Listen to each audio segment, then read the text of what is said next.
No. Darren, we'll talk to you in an hour. Thank you very much indeed. Now, the prescription charge was introduced by Mary Harney in June in 2010. It was 50 cent then. When he took office, the former Health Minister James Riley of Fine Gael said he would scrap it. Instead, he increased it fivefold. It's now $2.50.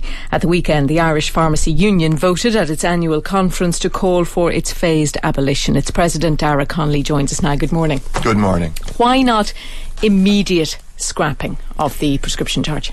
We would be aware that there are logistical things that have to be organised before we could look for an immediate scrapping of it. I think probably to go through a phased scrapping of this would be a better and more sensible way of doing it.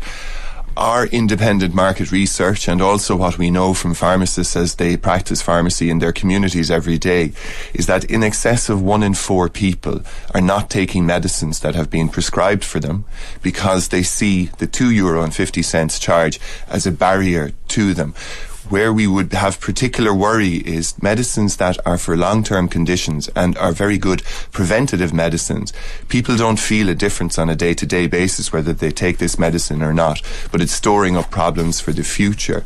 We would see that there could be great savings to the healthcare system if the charge were abolished, if people took the medicines as they were meant to take the medicines, to keep them out of hospital, which is the most expensive place to treat them, rather than in the pharmacies, which actually delivers the best value for money. So for your treatment. argument is that the prescription charge really isn't worth it. I think the government say it brings in around 120 million euro. Yeah, our figures would be that it brings in that much money as well. I think the best value medicines are the medicines that do what they're meant to do for the people they're meant to do it for. I think there is waste in the system insofar as we want people to be treated at the lowest point of complexity, and that delivers the best value.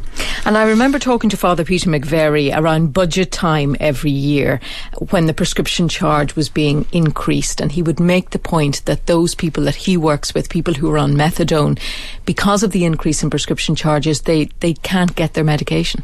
Methadone and its delivery through community pharmacies is a vital part in tackling the scourge of drug addiction in the country, and pharmacists are delighted to play our role in that.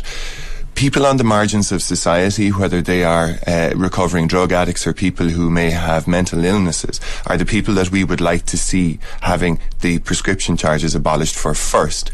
The Minister has already abolished prescription charges for refugees because they don't have the means or the disposable income to afford to pay those prescription charges.